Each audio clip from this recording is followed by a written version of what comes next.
पहले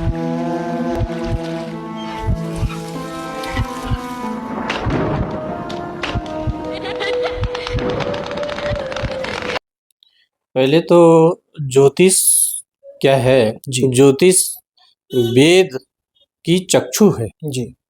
ज्योतिष जो है एक आंख है जी। और बिना आंख के हम कुछ कर नहीं कर सकते, इसलिए वेदों का वेदस चक्षुर ज्योतिषाम। जब हमारा जन्म होता है तो उस समय हमें जन्म पत्री बनाने के लिए डेट ऑफ बर्थ जी। और टाइमिंग जी। और प्लेस बर्थ 3 चीजों की जरूरत होती है।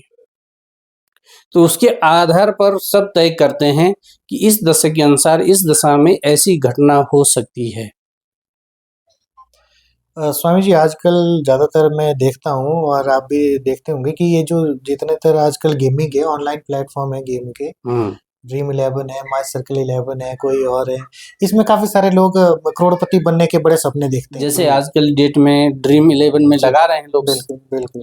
तो सब लगा रहे हैं, बिल्कुल सब लगा, क्योंकि वो कहते कोई नहीं लगा दो, मिलेगा तो मिलेगा, नहीं मिलेगा कोई 50 रुपए है, कोई बात नहीं। बहुत सारे लोग ऐसे हैं जो अपना सट्टाबाजी खेलते हैं, ताश खेलते हैं, शेयर मार्केटिंग खेलते हैं। तो वो लोग सबसे ज्यादा भगवान की भक्ति में लीन होते हैं और दूसरे में सबसे ज्यादा भरोसा और विश्वास जन्मपत्री में करते हैं, क्योंकि तांत्रिक वो शक्ति पराशक्ति है जो होनी को अनहोनी में बदल दे।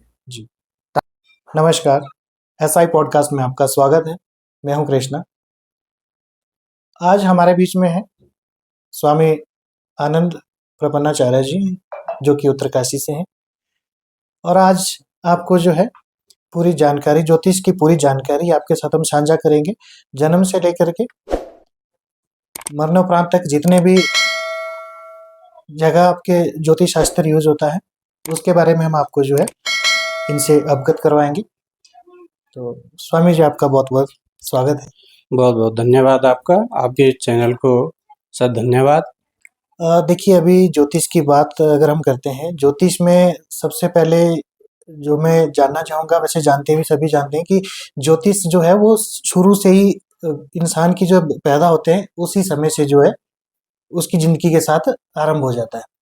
तो इसके बारे में बताइए कि शुरू में जैसे जैसे इंसान जैसे पैदा होता है तो उसके साथ उससे ज्योतिष में सबसे पहले हम मानते हैं उसका नामकरण होता है, साथ में जन्म कुंडली का भी होता है।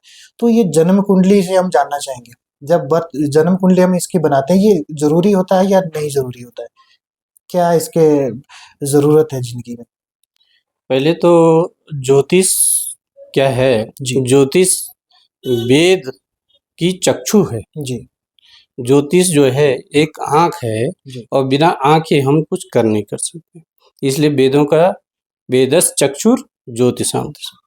तो सबसे पहले तो वेदों का ज्योतिष जो है एक आंख है। दूसरे में रही जन्म पत्रिका की बात, और जन्म से मरण की दूरी जो तय करते हैं उसी का नाम जन्म पत्रिका है। जी बिल्कुल। जब हमारा जन्म होता है तो उस समय हमें जन्म पत्री बनाने के लिए डेट ऑफ बर्थ और टाइमिंग और प्लेस बर्थ 3 चीजों की जरूरत होती है, और उसी के आधार पे हम लोग पूर्व जन्म में क्या थे और इस जन्म में हमको क्या क्या करना पड़ेगा। पूर्व जन्म में जो पूर्वार्थ में हमारे जो किए हुए कर्मों का फल है वो फल ही हमारी जन्म पत्रिका है। अब उस फल के अनुसार, क्योंकि जन्म पत्रिका में तो 9 ग्रह होते हैं और 9 ग्रहों के आधार पर हमारा तय होता है पूरा जीवन यापन कैसे चलेगा।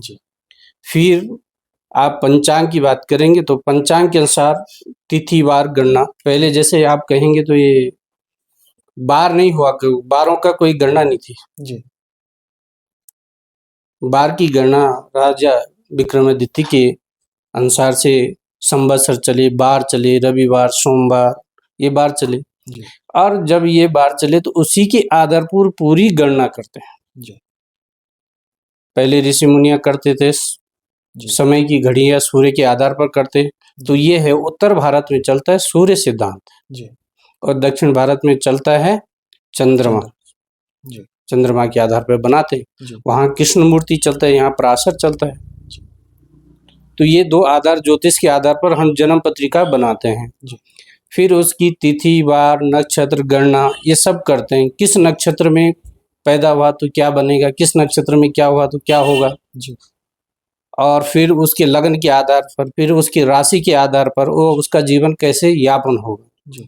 और इस आधार पर जाते जाते फिर उसकी लग्न कुंडली बनती है। लग्न कुंडली बाद चंद्रमा कुंडली बनती है। उसके ग्रह स्पष्ट बनते हैं। जी। ग्रह स्पष्ट में हम ग्रह की राशि, अंश, कला, विकला जी। और ये सब कुछ आधार किस पे, समय पर निर्धारित है। जैसे आपके मैथमेटिक्स में चलता है कि 100 - 10 तो इक्वल टू 90, तो पर यहाँ पर ऐसा नहीं चलता। यहाँ पर क्या होता है 60 - 10 इक्वल टू 50। यहाँ पर हमारा 100 का जगह 60 का चलता है, क्योंकि 60 सेकंड का 1 मिनट होता है जी। तो यह समय पर आधारित है, टाइमिंग के आधार पर। और टाइमिंग के आधार पर पूरी गणना जो है ग्रह स्पष्ट जब बनेगी, उसकी गति बनेगी जी। कौन ग्रह किस गति पर कहाँ पर चल रहा है, कितने अंश पर है, कला विकला क्या है, वो ग्रह मार्गी है, बकरी है, उसकी अवस्था कौन सी है, बाल्य है, कुमार है, मृत है, किस अवस्था में है जी। उस ग्रह के आधार पर चल के हम फिर आगे चलित भाव करते, कौन से ग्रह चलित हो रहे हैं, फिर नवांशक में जाते हैं, होरा में जाते हैं, षड्वर्गी इत्यादि में जाते हैं। फिर उसका कुंडली जो जन्म पत्रिका है कारकांश में, तो कारकांश में कहता है कि इस कुंडली के आधार पर किस बच्चे को कब कब कष्ट होगा जी। उसके आधार देखते हैं। और दूसरे में मारक में चल जाते हैं, मारकांश कहते हैं, तो उसमें देखिए मृत्यु कब होनी है जी। वो भी कहते हैं। और पहले आधारित पर जितने ज्योतिषी हैं लिख देते थे कि मृत्यु इस दशा के अंतर्गत इस दशा में होगी। कुछ काल गणना के अंतर्गत लोगों ने विरोध करना शुरू कर दिया और ज्योतिषों के पास जाना बंद कर दिया, तो इसलिए लोगों ने भयभीत होकर उसको बताना भी बंद कर दिया। और अब के जो ज्योतिष है वहां तक कोई जाता नहीं जी। अब वो आधे में रुक गए कि मृत्यु काल तक गणना नहीं होती है जी। अगर किसी को आता भी तो वो बताते भी नहीं, क्योंकि उससे आदमी भयभीत हो जाता है जी। बिल्कुल। फिर विंशोत्तरी योगिनी दशाएं, विंशोत्तरी दशाएं होती कि ग्रह के आधार पर कौन ग्रह कितने वर्ष किस राशि पर रहेगा, किस ग्रह की अवधि कितने वर्ष की है जी। उसके अंतराल में कौन दशा, दशांतर दशा, प्रत्यंतर दशा कब कब क्या लाभ देगा। माना बात किसी व्यक्ति का दशा है, शनि की दशा आ गई, अब शनि की प्रत्यंतर दशा में अचानक उसको हार्ट अटैक आ गया जी। अब उसकी दशा क्या थी, अंतर दशा प्रत्यंतर दशा क्या थी जी। तो उसके आधार पर सब तय करते हैं कि इस दशा के अनुसार इस दशा में ऐसी घटना हो सकती है। समझ गए? बिल्कुल। अच्छा, दूसरे फिर उनकी जो ग्रह की पत्नी योगनियां होती उनकी दशांतर दशा चलती है, वो भी उसके आधार पर देखा जाता है। जैसे योगनियों में अष्ट योगनियां होती है, तो अष्ट योगनियां में पिंगला, भ्रामरिका और उल्लका और संकटा ग्रह थोड़ा क्रूर स्थिति में रहती है। इन दशाओं में जातक को परेशानियां अधिक झेलनी पड़ती है। तो ये तय दूरी, ये षटवर्गी की जन्म पत्री है, ये षटवर्गी में, अष्टवर्गी में अलग है, कृष्णमूर्ति का अलग है। तो अंतर प्रत्यंतर दशाओं के अनुकूल में जब जन्म पत्रिका बनती तो उसका एक लास्ट में प्रेडिक्शन आता है, फलादेश जी। और फलादेश क्या होता है, लग्न कुंडली के आधार पर, नवांशक कुंडली के आधार पर और उसके होरा के आधार पर और उसके नक्षत्र के आधार पर, उसकी दशांतर दशा के आधार पर उसका फलादेश बताया जाता है कि किस जातक को कब फायदा कब नुकसान होने वाला। और इसमें हमारे नक्षत्र, वार, तिथि, करण, योग, ये सब के काल गणना के अनुसार ही तय करते हैं जातक की जन्म पत्री जी। जी स्वामी जी, मैंने एक बात इसमें ये पूछनी थी कि मैक्सिमम समय जो लोग ज़्यादा ज्योतिष में विश्वास भी करते हैं, काफ़ी सारे लोगों के बारे में सुना भी है, बड़े बड़े बिजनेसमैन हैं कि ज्योतिष में बड़ा विश्वास करते हैं।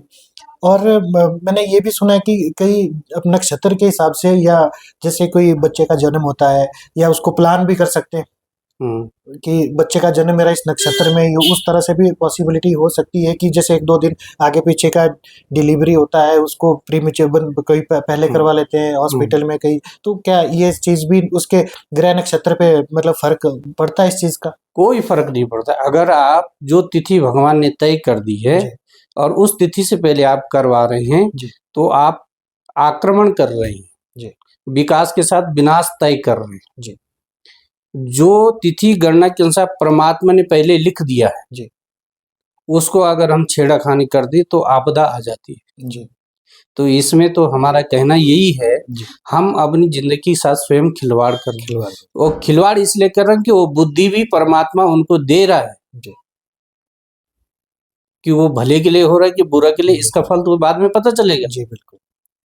क्योंकि इंसान यहाँ पर कुछ नहीं कर सकता है परमात्मा के बिना, चाहे वो वैज्ञानिक है, डॉक्टर है, इंजीनियरिंग है, ये जितनी बड़ी बड़ी चीजें हैं ये भी ज्योतिष को मानते हैं। जी बिल्कुल। और ज्योतिष के आधार पर ही और संस्कृत के आधार पर ही कंप्यूटर टेक्नोलॉजी बनी। बिल्कुल। तो मेरा तो यही है कि वो विकास के साथ विनाश का रास्ता तय है, हो रहा है। बिल्कुल। इसमें 2 बातें जैसे आपने बीच में बताया भी था, जो ग्रहों का जो होता है कई बार जो मार्गी और वक्री, इसका क्या मतलब रहता है भाई? जब मार्गी के समय क्या मतलब स्थितियां बनती है जाते की राशि में, और जब वक्री होता है तो उस समय क्या स्थितियां रहती है? देखो, ग्रह की चाल है जी, ग्रह की चाल है हमारा कितने अंश पे, बहुत सारे ज्योतिष 21 अंश पे चलित कर देते हैं, मार्गी कर देते हैं। हम लोग जो हमारे पुराने बुजुर्गों खानदानी से ज्योतिष चल के आए हैं, तो हमने पीढ़ी दर, मेरे देखने में, मैं अपनी पीढ़ी की कह रहा हूँ, तो मैं अभी चौथी पीढ़ी में लगातार मैं देख रहा हूँ कि हमारे परिवार में चाहे वो बीटेक करके आया है, चाहे वो बीएड करके आया है, चाहे वो डॉक्टर करके आया है, लेकिन वो सब ज्योतिष काम कर रहे हैं आखिर में, या वो कुछ भी कह दिए, प्रभु कृपा बोली है, चाहे वो करना तो कर रहे हैं। तो हमने यही देखा कि हम 23 अंश पर ही उसको चलित गणना कर रहे हैं, और 23 डिग्री पर जब चलित करते हैं उसको मार्गी कहते हैं। तो मार्गी में और बकरी में 2 चीज ऐसा है कि ग्रह जब बकरी जाएगा अपनी स्थिति, तो कुछ ग्रह उस व्यक्ति के लिए शुभ भी होते हैं, ऐसा नहीं कि वो बकरी में खराब ही होंगे। कोई ग्रह किसी के लिए अच्छा फल दे रहा है, अब उसने दूसरी राशि में प्रवेश करना है तो वो क्या उस राशि के लिए तो लाभदायक फल, वो आने वाला मार्गी किसी और राशि में जाए। मार्गी कहने वाला अंश कहने का मतलब ये है कि ग्रह चाल के अंतर्गत में उसके अंश अच्छे हैं और वो चलित में जा रहा है, मार्गी आगे दशा पकड़ रहा है, आगे की राशि को छू रहा है, इसको मार्गी। ये चीज मुझे याद आई इससे ना, जैसा आपने बताया कि आपकी चौथी पीढ़ी आपने बताया भाई ज्योतिष का काम कर रहे हैं, बच्चे भी आपके करते हैं। ये चीज मैंने अपने जीवन में थोड़ा सा एक्सपीरियंस किया था, 8-10 साल पहले की बात है। तो तब मुझे मेरा एक दोस्त था, वो भी उत्तराखंड से ही थे, लड़का था। तो अब मैंने ज्यादा उसके बारे में पूछा नहीं, साथ में थे, गप्पे शप्पे चली रहती थी। तो वैसे ही उसने बताया मेरे को, पता नहीं, मैंने हाथ दिखाया, मेरे को याद नहीं है प्रॉपर कि क्या किया था। मैंने कहा बोलते ऐसे बात चली थी, मैंने कहा यार मेरे बारे में थोड़ा बता दे। तब उसने बताया, हालांकि मेरी मैरिज उस समय नहीं हुई थी, कि भाई तेरा जो फर्स्ट जो बच्चा होगा वो होगा बेटा ही। मैंने कहा यार झूठ बोल रहा है, मैं कैसे? तो बोलते दूसरा बेटा तू प्लान नहीं करेगा, अगर करेगा तो वो भी बेटा ही होगा, दूसरा बच्चा। तो मतलब आज भी मैं उस बात को जब वाइफ के साथ मैंने डिस्कस किया ना, तो मतलब आज भी मैं सोचता हूँ कि यार भाई एक बच्चा इतने सटीकता से मतलब बता सकता है। तो ये चीज मैंने बड़ी देखी है वहाँ पे कि भाई जो ज्योतिष फैमिली से हैं तो उनके बच्चे भी बचपन से ही मतलब अपने चाइल्डहुड से ही इस चीज में पारंगत मतलब सीखने की कोशिश करते हैं सारा चीज। ये भी होते पर कोशिश भी करते हैं, और दूसरे हमारे खानदानी जो काम ज्योतिष का है, तो हम लोग ये कहते हैं कि अभी तक हमारी जो परंपरा है, खानदानी की परंपरा में अभी तक मैं दिल्ली में रहा, बॉम्बे में रहा, बहुत जगह रहा, पुणे ही रहा, तो बहुत जगह जाते हैं, तो हम कभी फीस तय नहीं करते हैं। कोई भी आता है तो फीस तय नहीं करते। आजकल मार्केटिंग हो गई, 500 रुपये फीस तो हम आपको देंगे। लेकिन मेरे पास ऐसे लोग भी आते हैं, जैसे गाँव से माता ही आती है, तो एक साथ तो 10 जन्म पत्री दिखाते हैं। अब मैं उनकी प्रेडिक्शन उनको बताने के बावजूद वो समझ पा रहे नहीं समझ पा रहे, वो याद रख पाएंगे नहीं, लेकिन उनको यहाँ पर तसल्ली हो जाती सुनकर। तो मैं उनकी तसल्ली के लिए उनके मन की शांति के लिए मैं जितना वो चाहे समय में देता हूँ जी और उसमें हमारा कोई फिक्स नहीं होता है। जी वो 50 रुपए दे, 100 रुपए दे, जी 500 दे, कुछ जी भी दे, जी वो हमारा फिक्स नहीं होता है, जी क्योंकि ये जो इसकी कीमत कोई दे नहीं सकता है। जी बिल्कुल ये है श्रद्धा भाव विश्वास का है। जी ज्योतिष एक विश्वास वाला सब्जेक्ट है। जी वो ये त्रिपक्षीय विद्या है। जी त्रिपक्षीय कहते हैं कि 45 दिन तक, जी 15 दिन का एक पक्ष होता है। बिल्कुल अगर हम इसको छोड़ देंगे जी जी जी तो कुछ हम भूलना शुरू कर देंगे। जी, तो ये रेगुलर ही हम कुछ न कुछ को वो करना पड़ेगा, रेगुलर पढ़ना पड़ेगा। बिल्कुल।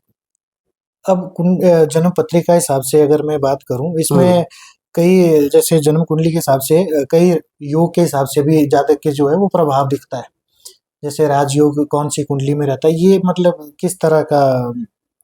देखो, राजयोग जी आप ग्रह भी दे सकते हैं जी और स्वराशि ग्रह भी दे सकते हैं, जी लेकिन ये तय होता है कि कुंडली में कौन ग्रह, किस ग्रह की दृष्टि कौन सा खाना देख रहा है। जी जैसे कुंडली में 12 है, जी बिल्कुल। एक तन स्थान देखता है, पारिवारिक स्थान देखता है, अब जन्म पत्री का हिसाब से अगर मैं बात करूं, इसमें कई जैसे जन्म कुंडली के हिसाब से कई योग के हिसाब से भी जातक के जो है वो प्रभाव दिखता है। जैसे राजयोग कौन सी कुंडली में रहता है, ये मतलब किस तरह का? देखो, राजयोग जी आप ग्रह भी दे सकते हैं जी और स्वराशि ग्रह भी दे सकते हैं, जी लेकिन ये तय होता है कि कुंडली में कौन ग्रह, किस ग्रह की दृष्टि कौन सा खाना देख रहा है। जी जैसे कुंडली में 12 है, जी बिल्कुल। एक तन स्थान देखता है, पारिवारिक स्थान देखता है, पराक्रम को देखता है, मात्र को देखता है, विद्या बुद्धि संतान को देखता है, जी पत्नी स्थान को देखता है, आयु को देखता है, भाग्य स्थान को देखता है, राजयोग को देखता है, आयु को देखता है और व्यय को देखता है। जी ये 12 खाने हमारे जन्म कुंडली के होता है। अब इसमें कौन से ग्रह कहाँ पर पड़ा है, किसकी दृष्टि कहाँ पड़ी है, जी तो सबसे पहले तो हम देखते हैं कि तन स्थान में जातक का क्या है, जी क्योंकि तन स्थान से उसकी संबंधित सूर्य से होता है। जी सूर्य पूरा शरीर का वैल्यूशन देता है जी और चंद्रमा उसके मन की वैल्यूशन करती है। जी अब चंद्रमा के आधार पर वो कितना बलवान है, जी कितना निडर निर्भय है, जी संकोच करने वाला, डरपोक है, बिल्कुल। संतान के लिए है। जी संतान के देखो, दो चीज है ज्योतिष में। जी ज्योतिष के लिए इष्ट कृपा के बिना कोई कुछ नहीं कर सकता। जी मेरा एक्सपीरियंस जहां तक बता रहा है जी कि जब तक ज्योतिष में खाली ज्ञान होने से ज्योतिष नहीं चल सकता। जी ज्योतिष के लिए साधना और इष्ट कृपा भी होनी जरूरी है। जी कभी कभी हमारे पास कोई अचानक कोई आ जाए, बोला महाराज बता दो, क्या बताएं, जी जन्म पत्री हमारे पास नहीं, कुछ भी नहीं, जी अब कैसे बताएं बिल्कुल। कि नहीं बता दो, अब जोर करेगा। चलो, कुछ टेक्निकल चीज़ें होती है, मैथमेटिक्स होती है, जिससे हम उसके नाम से, गणना से, उसके डेट ऑफ बर्थ, एज या कुछ उसका बता देते हैं, थोड़ा बहुत बता ले, वो शांति नहीं हो रहा, क्या करें। अब कभी कभी इष्ट कृपा होती है, वो बैठ जाएगा, मूड हो गया तो उसका बता देंगे, तेरे 2 बच्चे, 5 बच्चे, बिल्कुल। तेरा इतना इतना, वो सब बता देंगे, क्योंकि मूड पे बात है और इष्ट कृपा का संदेश। अब जैसे कोई कैलकुलेशन हम करते हैं, बिल्कुल। तो कैलकुलेशन हम ऐसा करेंगे कि आपको पता नहीं रहे, क्योंकि उसमें लाइनें कुछ खींचेंगे तो उसमें आप पढ़ नहीं पाओगे नहीं। किस लाइन से हम क्या कर रहे हैं। बिल्कुल। लेकिन वो कैलकुलेशन इष्ट कृपा के अनुसार हम बता सकते हैं। तो ये ज्योतिष का माध्यम है कि विद्या के साथ इष्ट कृपा भी होनी जरूरी जी है, बिल्कुल। क्योंकि अगर वो साधक नहीं है, खाली वो सुबह उठ के सीधे किताब लेके पढ़ने बैठेगा, बता देगा कि तो वे, क्योंकि अगर कोई टीचर लेक्चर भी देता है तो उसके लिए उसको पढ़ के ही जाना पड़ेगा। तो इसीलिए ज्योतिष में साधना और साधक अच्छा होना चाहिए, तभी वो ज्योतिष का सकुशल चल पाएगा। जी। एक चीज और है, जैसे कुंडली में बोलते हैं कि कई काल सर्प दोष का रहता है, तो ये क्या, किस तरह का दोष देखो, रहता काल सर्प दोष आज से पहले इधर उत्तर भारत में नहीं था। है? जी उत्तर भारत की गणना में कहीं काल सर्प दोष नहीं था। जी अब ये जो काल सर्प दोष था, जी ये दक्षिण भारत की तरफ ज्यादा चलता था। जी ठीक है। जी। अब वो हवा जब चली तो उत्तर भारत में पूरी भी हैवी हो गई। जी। मेन जो ज्योतिषी हैं आजकल उसको कहते हैं कि राहु से सप्तम दूरी में हो गए तो कालसर्प हो गया, कि राहु से सप्तम दृष्टि केतु है, क्योंकि एक ही ग्रह के दो हिस्से दो हैं। हिस्से। तो दो सब ग्रह पड़ गए तो ये जकड़ लेंगे। सांप कम होते तो काल सर्पण, काल के सर्प के मुंह में अंदर घुस गए तो वर्किंग नहीं करेंगे। बिल्कुल। अब मैं एक चीज आप ही से पूछना चाहता हूँ, जी। जब सब ग्रह काल सर्प में बंद हो गए तो आदमी चल फिर कैसे रहा, काम कैसे कर रहा? ये तो पॉसिबल है। जब काल सर्प ने सब काम रोक दिए तो और काम कैसे खुले हैं उसके? तो ये काल सर्प होता है जब राहु से और केतु की दूरी में जब ग्रह आते हैं तो उसमें देखा जाता है कि अब यहीं पर उसके लिए ज्योतिषी के लिए तय होता है कि उसको इष्ट कृपा है कि नहीं है। वहां पर वो ज्योतिषी तय करेगा कि इसको कोई दैविक प्रॉब्लम है या कोई पितृ प्रॉब्लम है, वहां पर तय करेगा।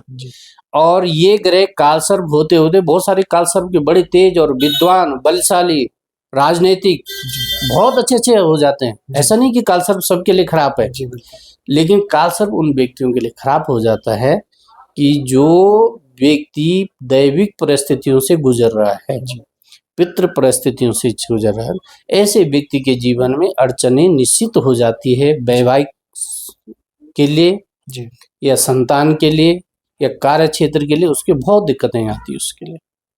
जी। स्वामी जी, अब एक और सवाल मैं आपसे जानना चाहूंगा ना, ये ज्योतिष के अनुसार कौन सी कुंडली सबसे उत्तम मानी जाती है? देखो, कुंडली सभी लोग उत्तम होती है जी। कोई कुंडली खराब नहीं होती है, लेकिन उसके फलादेश पे डिपेंड करता है कि कौन सा ग्रह उसके लिए शुभ और अशुभ है। जी। कुंडली चाहे किसी की कैसे भी हो, सब शुभ है मानी जाती है, लेकिन उसके जातक के देखा जाता है कौन ग्रह उसके लिए लाभ हानि करेगा, उस पर डिपेंड करता है। फिर उसको देखा जाता है, जैसे किसी कुंडली में उच्च राशि के बैठे हो, ठीक है, और ग्रह बैठे हों, केंद्रित हों, तो उनको बली मानते हैं। और कभी कभी पाप ग्रह इतने अच्छे देते हैं, जितने राजनीतिक है और धन एकत्रित करने वाले जैसे राहु है, यश मान कमाने वाले राहु है। सचिन तेंदुलकर तो कितना यश कमाए तो राहु अच्छे पराक्रमी से रहे। बहुत सारे अच्छे पाप ग्रह भी अच्छे स्थिति में अच्छा फल देते हैं। जी जी जी। जन्म कुंडली में कुछ जैसे शादी वगैरह होती है, कई चीजें होती है, तो वहां पे देखा जाता है भाई मांगलिक है या नहीं। तो इससे क्या है, क्या मांगलिक होना कोई बुरी बात होती है, या मतलब दोनों के लिए दोनों मांगलिक होने चाहिए, कि क्या इसका क्या रहता है? देखो, दो चीज है जी। सबसे पहले तो जो जातक या जाति का मांगलिक है, मांगलिक मानते हैं हम लोग पहले स्थान का, चतुर्थ का, सप्तम का, अष्टम का और द्वादश का, इन स्थानों का प्रत्येक व्यक्ति जातक जो है मांगलिक होता है। कभी कभी बहुत सारे कहते हैं, शास्त्री भी कहते हैं कि राहु के साथ मंगल है तो मांगलिक कम हो जाएगा, बृहस्पति के साथ मंगल है तो कम हो जाएगा। लेकिन कुछ कुछ चीजें ऐसी देखी जाती है, जैसे मिलान में चंद्र खलांतर से देखते हैं, शुक्र खलांतर से देखते हैं जातकों का कौन ग्रह किसके लिए शुभ और अशुभ है। पर विशेषकर मांगलिक जातक के साथ मांगलिक जाति का हो तो अति उत्तम है। और दूसरे में मंगल को दोष को काटने के लिए कोई और ग्रह पड़ा हो, क्रूर आदि ग्रह हो, कि मंगल एक क्रूर ग्रह है, बिल्कुल, तो उसी के लिए उसके दोष काटने के लिए हो तो जातिका का जीवन अच्छा चलेगा। अब मिलान तो आजकल ऐसा होता है कि मिलान की जहाँ बात है तो आजकल कोई भी मिलान की बात है कि 12 साल तक कन्या का माना जाता है। आने वाले जो समय अभी हो रहा है तो 30 साल में शादी हो रही है, 35 साल में शादी हो रही है। अब शादी कैसे हो रही है साहब, वो गंधर्व विवाह हो रहा है, उसमें मिलान की कोई जरूरत नहीं होती है। आपने पूरा पंजाब प्रदेश देखा होगा, वहां पर कोई जन्मपत्री मिलान नहीं होता है।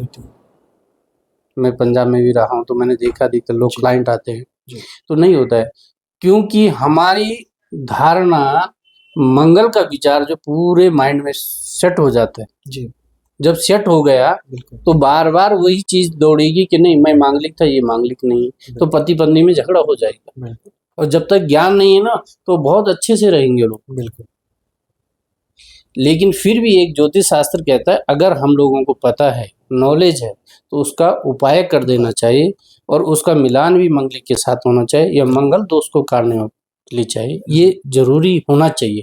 नहीं तो दाम्पत्य जो जीवन है उसमें बहुत सारी कड़वाहट पैदा हो जाती है, जी विचार अप डाउन हो जाते हैं, जी फैमिली लाइफ डिस्टर्ब हो जाती है, जी इसलिए देखना चाहिए मंगल विचार। कुंडली अगर जन्म पत्रिका की अगर हम बात करें, जैसे आज के ज़माने में अगर हम कहीं अनजान जगह जा रहे हैं तो एक गूगल मैप हमें रास्ता दिखाता है। तो ये जन्म पत्रिका एक जातक की या जो जातिका की जो है वो बिल्कुल मार्गदर्शिका का काम करती है ज़िंदगी में। इसी जी। तरह से जो अभी तक हमें आपसे जाना भी कि भई इसी तरह से काम करती है। भई आपको अपनी ज़िंदगी के बारे में, हर चीज़ के बारे में पता चलेगा कब कौन-सा ग्रह आपको कष्टकारी है, कौन-सा आपके लिए लाभदायक है। तो इसके साथ थोड़ा-सा मैं कुछ और आपसे जानना चाहूँगा कि कई बार क्या रहता है कि गड़ा हुआ धन जो होता है, तो वो मतलब उसका भी कोई इसमें जन्म कुंडली के साथ कुछ होता है कि किस कुंडली में ज़्यादातर चांसेस रहते हैं उस चीज़ के मिलने के, या फिर किसी को भी मिल सकता है? नहीं, किसी को नहीं। वो जन्म जातक की कुंडली, वो कहते हैं ना पूर्व जन्म के अनुसार जो कुंडली में जी दशांतर दशा और ग्रह की दशा है। जी जन्म कुंडली एक जी दर्पण है, जी दर्पण है। जी अब एग्जाम्पल के लिए आप सुबह स्नान करने के बाद आपने दर्पण के पास गए, अपना श्रृंगार किया है, जी मेरे हेयर कैसे हैं, मेरे क्लॉथ कैसे हैं, मेरा पूरा हेयर स्टाइल आपने देख लिया, अपना बिल्कुल श्रृंगार देख लिया। हाँ जी उसी तरीके के हमें अपने जीवन के रहस्यमय जी अपनी जन्म पत्रिका के अनुसार तय हो जाते हैं। जी तो उसी में जन्म पत्री में कुछ ग्रह ऐसे होते हैं कि ये अच्छा धन कमाएगा, जी इसको अच्छी जमीन मिलेगी, गिफ्टेड मिलेगी, नहीं मिलेगी, जी एक्सीडेंट हो जाएगा। जी अब एक्सीडेंट जो होता है तो पहले बोल के तो इन्फॉर्मेशन नहीं करेगा मैं एक्सीडेंट हो जी जाऊँ, बिल्कुल नहीं होता है। नहीं अचानक गाड़ी चलाते हुए, कार चलाते हुए नींद आ गई, गिर गए, जब एक्सीडेंट हो गए बिल्कुल और पता लगा खाई में गिर गए, फिर भी बच गए, सेफ है, सब गाड़ी का नुकसान हुआ। बिल्कुल तो ऐसा बहुत सारी चीज होती है, इसको कहते हैं कुछ ग्रह की कृपा और कुछ उसकी इष्ट कृपा से वो आदमी बच जाता है।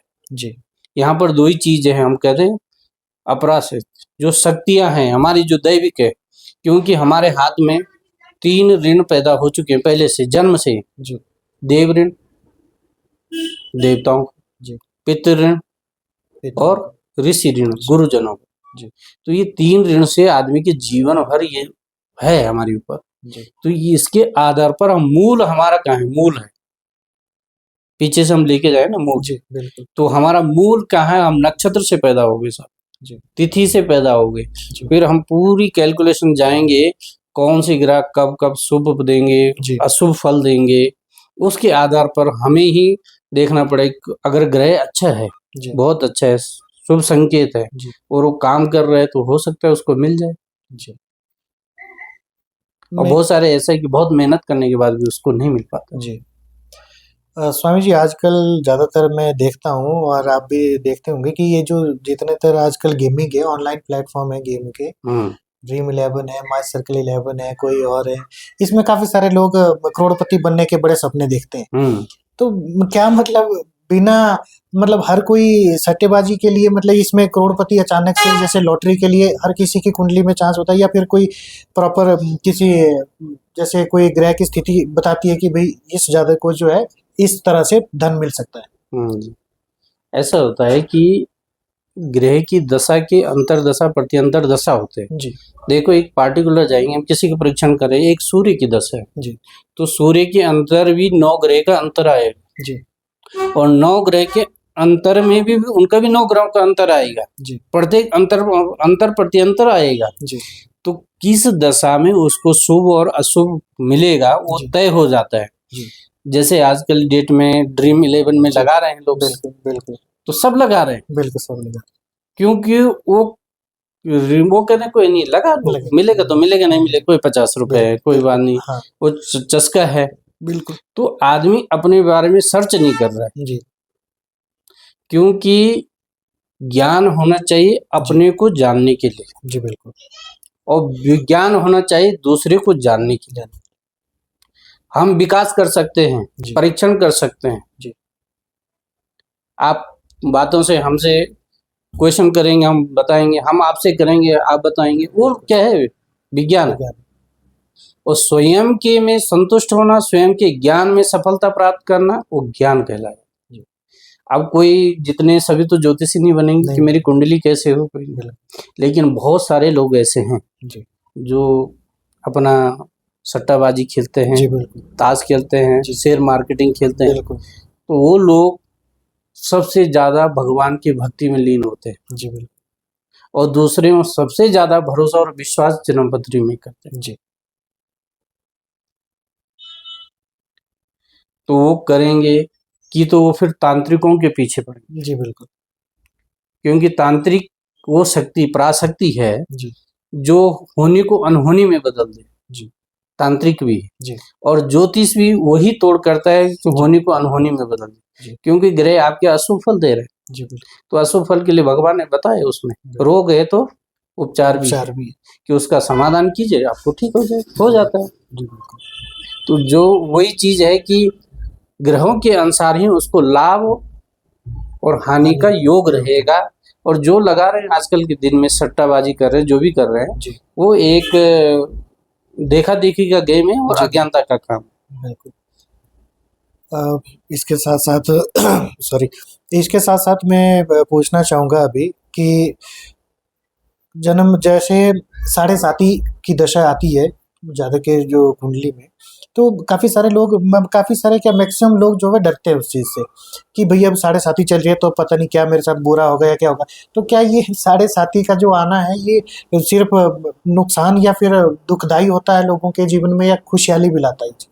देखो, पूरे विश्व में नवग्रह है, जी, एक भारत में नहीं, पूरे जी, विश्व में। जी, और बहुत सारे ऐसे गांव मिल जाएंगे, बहुत ऐसी सिटी मिल जाएंगी जहाँ जी, जिसको ज्योतिष के बारे में कोई पता ही नहीं, जी, वहाँ के लोग भी जी रहे हैं। जी, उनके पास में साढ़े सती शनि आए थे। जी, हमने पहले आपको एक शब्द में बोला जी, कि ये बॉडी सेट सूर्य है और जी। माइंड सेट चंद्रमा है। चंद्रमा।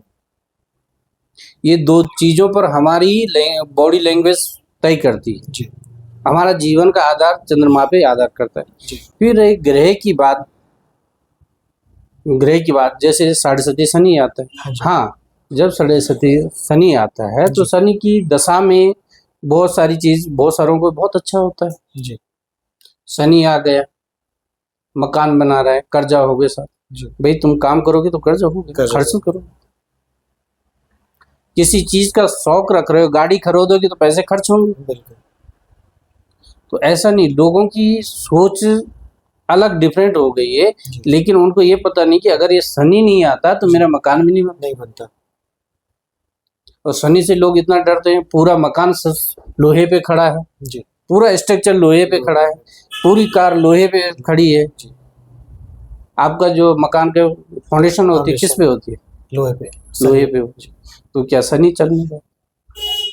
और शनि को फिर शनि से भय क्यों है? भय क्यों?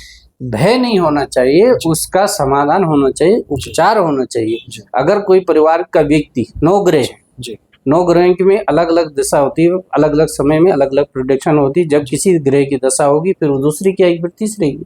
तो 9 ग्रह में जैसे एक गांव में एक प्रधान होता है, जी, अभी आप प्रधान बन गए, कुछ देर बाद कोई और प्रधान, बिल्कुल। लेकिन पहले आपकी चल रही थी, अब उसकी चलेगी। बिल्कुल। उसी ग्रह में जो है भी हो सके कि तब ग्रह में उस व्यक्ति पे अधिपत्य उस ग्रह का था, जी, लेकिन अब दूसरी की दशा चल रही तो उसका अधिपत्य उस पे है। जी, बिल्कुल।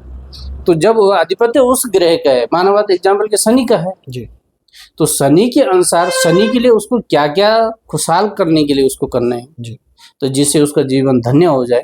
तो इसलिए शनि तो दाता है, देने वाला जी, बिल्कुल। कर्म फल दाता है। है। कर्म मैं ये जानना चाहता हूँ इस साल जो शनि जो शनि महाराज जी का जी कौन सी कुंडली के लिए मतलब अभी अगर सॉरी राशि के लिए जो है वो बिल्कुल सही है इस साल के लिए?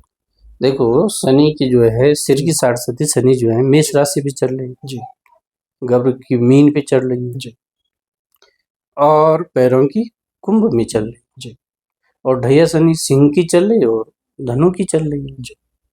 तो जब ये जो सबसे ज्यादा बताए जाते हैं, जी। सिर में साढ़े शनि आने से व्यक्ति का मानसिकता बिगड़ जाती है। जी।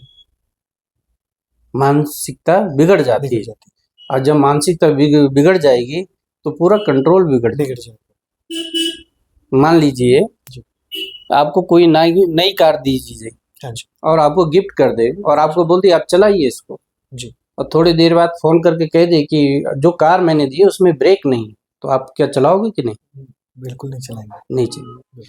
उसी तरह की शनि की दशा है कि जब ग्रह दशा आती है जी। उसके लिए हमें सोच समझकर कार्य कदम करने चाहिए, जी। उसका उपचार करना चाहिए। साढ़े शनि सिर की ज्यादा खराब होती है, जी। पेट की रोग के लिए होती है, जी। और सिर की जब साढ़े शनि आती है तो कुछ अनहोनी घर में हो सकती है, जी। या कोई मातृ पितृ कष्ट हो सकता है। जी। ऐसा भी देखा जाता है, धन गया हुआ है तो आने में दिक्कत हो गई, वाद विवाद उलझनों में होगी। जी। इस तरीके तो मेष राशि वालों के लिए अभी थोड़ा सा ठीक नहीं है। जी। और मीन के पेट संबंधी रोग संबंधी के लिए जी। और कुंभ के लिए दौड़ धूप मानसिकता उलझन ये सब रहेगी। जी। लेकिन उन राशियों में बहुत सारे व्यक्तियों के साढ़े होने पर भी वो खुशहाल नहीं है, क्योंकि उनका प्रारब्ध पीछे से तय है। जी। उसी तरह धनु और सिंह राशि का ढैया, जी। उनको भी इसी तरह के, तो ये उलझने तो है अभी सिंह राशि पे है। जी। ये क्या कहते हैं, सिंह और धनु, कुंभ और मीन और मेष पे, इन पे वो है। लेकिन बीच बीच में ग्रह बकरी होते हैं, मार्गी होते हैं, जी। किस कौन ग्रह किस पे जा रहे हैं, तो बीच बीच में कभी सुफल अशुफल देना उनका तय होता है। स्वामी जी, मैं बस अब जानना चाहूंगा कि ये जो साल हमारा जो अभी शुरू हुआ है ना, तो ये कौन सी राशि के लिए बिल्कुल इजी होने वाला है और कौन सी राशि के लिए थोड़ा टफ टाइम रहेगा इसमें, मुश्किल से? जो इस साल जो हमारा 2082 का सिद्धार्थी नाम संवत्सर आया है, जी। ये जो साल जो है जी। मेरे देखने से किसी भी राशि के लिए खराब नहीं है जी। और किसी की राशि के लिए भी ज्यादा लाभदायक नहीं। जी। सबकी कुंडली के आधार पे तय होता है, पिछला तय है, पिछला तय। जी। रूटीन तय है। जी। अब जैसे सूर्य डेली निकलता है, जी। अब कितनी पब्लिक रहती है, किसी को गर्मी ज्यादा लगती है, किसी को कम लगती है, बिल्कुल। समझ गए? हाँ जी। तो ये तो बना हुआ है, हिसाब किताब परमात्मा के अनुसार बना है। जी। लेकिन ज्योतिष के अनुसार देखा जाए जी। तो मेन जो है, जैसे धनु राशि के लिए, सिंह राशि के लिए मैंने सिंह, धनु, कुंभ, मीन और मेष राशियों के लिए थोड़ा सा सावधानी बरतनी पड़ेगी। जी। स्वास्थ्य संबंधी, जी। लेन देन संबंधी और कार्य क्षेत्र के संबंधी कि कोई लांछन न लगाए। क्यों साढ़े शनि में अचानक लांछन लग सकते हैं, जी। बनते बनते कार्य में रुकावट आ सकती है। जी। तो ऐसी चीज में इन राशियों के लिए थोड़ा सा शुभ नहीं माना जाता है। जी। बाद बाकी सभी राशियों के लिए, तुला हुआ, वृश्चिक हुआ, मकर राशि के लिए बहुत शुभ है इस बार। जी। मिथुन हुआ, वृष जी। राशि, इनके लिए सब ठीक है। जी। ऐसी कोई रिमेडी या मतलब ऐसा कोई जिसको बोलते हैं हल हो, मतलब सारे ग्रह की शांति के लिए? ये सब ग्रह की शांति के लिए तो सबसे बढ़िया ये जी। है, जी। पहले तो प्रत्येक जातक को ये सोचना चाहिए कि जी। उसका इष्ट क्या है। जी। क्योंकि हमने पहले आपको फर्स्ट में बताया जी। कि प्रत्येक व्यक्ति के नक्षत्र तिथि वार गणना से उसकी कैलकुलेशन शुरू हुई है। जी। तो उसके आधार पर, उसकी राशि के आधार पर उसका इष्ट देव चुना जाता है। जी। अब किसी को पता ही नहीं है, और सबसे पहले पता क्यों नहीं है, ब्राह्मण लोग या ज्योतिषी लोग किसी को बताते ही नहीं है। जी। समझ गए? माना बात, एक गांव का देवता है, जी। अब जो लोकल देवता है यहाँ पर, जी। कमरू नाग है, काला कामेश्वर है, किसी भी देवी देवता का एक रखा लीजिए। जी। तो एक हमारा क्या है, हमारा हेड ऑफ डिपार्टमेंट है। इष्ट जी। के बिना सब भ्रष्ट है। 4 वेद 6 शास्त्र, 4 वेद, जी। 6 शास्त्र, जी। 18 पुराण, सब बेकार अगर इष्ट कृपा नहीं है। नहीं। जी। तो इष्ट कृपा भी होनी जरूरी जरूरी है। जी। इसके साथ एक मन में एक सवाल आया था, जी। ये थोड़ा इससे हटके होगा कि हमारे जो जैसे रामायण है, महाभारत है या गीता है, तो इनका हमारे जीवन में क्या महत्व है और इनको कौन सी स्टेज में हमें जो है वो पढ़ना चाहिए अपने जीवन काल देखो, आपने बहुत ही सुंदर सवाल किया है में? जी, और इस सवाल में अगर कहने लग गए तो समय भी बहुत अधिक लग जाएगा। जी, लेकिन सनातन धर्म में जी, जितने भी परिवार हैं, जी, सब व्यक्ति को रामायण भी पढ़नी चाहिए, जी, महाभारत भी पढ़ना चाहिए जी, और भागवत भी पढ़ना चाहिए और गीता की ज्ञान भी करना चाहिए। जी, देखो, महाभारत क्या सिखाती है? जी, पूरी कूटनीति महाभारत सिखाती है, जी, राजनीति महाभारत सिखाती है, जी, जीना कैसा है महाभारत सिखाता है, बिल्कुल, छल कपट कैसे करना है महाभारत हमारे सिखाता सिखाता है। है। तो अगर हमने बच्चों को यही नहीं सिखाया, और सिखाते ही नहीं, सनातन धर्म में नहीं सिखाते हैं। नहीं सिखाते। इससे बाहर बच्चे जो है परेशान आजकल भी- का जो ट्रेंड हो गया, जी, चाहे मैं क्यों ना हो, कोई भी हो, बिल्कुल, अरे बेटा भागवत पढ़ो, जी, भागवत पढ़ो, क्योंकि उसने सीढ़ी देखी नहीं और सीधी चोटी पे पहुंच जाएगा, पहुंच क्या जाएगा। नॉलेज होगा उसको? जी, बिल्कुल, मेरे देखने से तो यही है। जी, मैं अनेक संतों के सानिध्य में जी, और अपने धर्म शास्त्र के अनुसार जी, मेरा कहना तो यही है कि प्रत्येक सनातन धर्म को, जी, व्यक्तियों को, बच्चों को महाभारत भी सिखाई, जी, उससे जीना कैसा है, जी, और रामायण भी सिखाइए जी, कि रामायण तुम्हारा चरित्र बनाता है। जी, इसीलिए श्री राम भगवान मर्यादा पुरुषोत्तम कहलाए। जी, चरित्र के आधार पे ही तो मर्यादा कहलाए। जी, बिल्कुल, समझ गए? जी, तो जब वहां पर संस्कार, जी,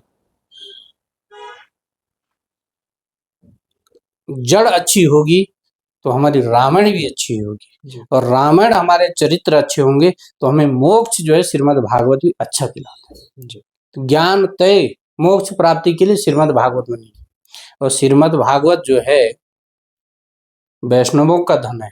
जी, आज ये बहुत सारे YouTube चैनल के माध्यम से आप सुनते भी हों, देखे भी जी, हों कि जी, आजकल कोई धर्म, जाति या बिजनेस बन चुका है। जी, बिल्कुल, कहते हैं कि स्त्रियों को श्रीमद् भागवत पढ़ने का वो नहीं है, जी, स्त्रियों को जी, तो है, लिखा है शास्त्र में, लेकिन आजकल कोई मान नहीं रहा। नहीं मानता। श्रीमद् भागवत की व्यास गद्दी में बैठकर लोग नाच रहे हैं, जी, तो अब मर्यादित हो रहे। क्यों हो रहे मर्यादित? रामायण सीखी नहीं। मैं संस्कृत बोलना सीख जाऊं, संस्कृत पढ़ना सीख जाऊं तो मैं ज्ञानी बन जाऊंगा? नहीं, नहीं, ज्ञान को अपने अंदर पिरोना पड़ेगा माला की तरह, तब हम उस पर खड़े उतर सकते हैं, जी, अन्यथा हम उस रास्ते से भटक जाएंगे। जी,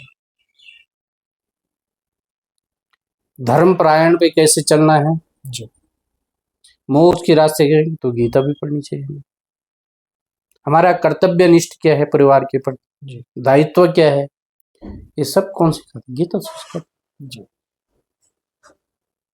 तो इसलिए बचपन पे महाभारत, जवानी में रामायण और वृद्धावस्था में भागवत सिखाता। जी, तो ये तीनों अगर सीरियल सिस्टम से हो जाए जी, तो किसी के घर में कोई भी व्यक्ति संस्कारहीनता नहीं होगा।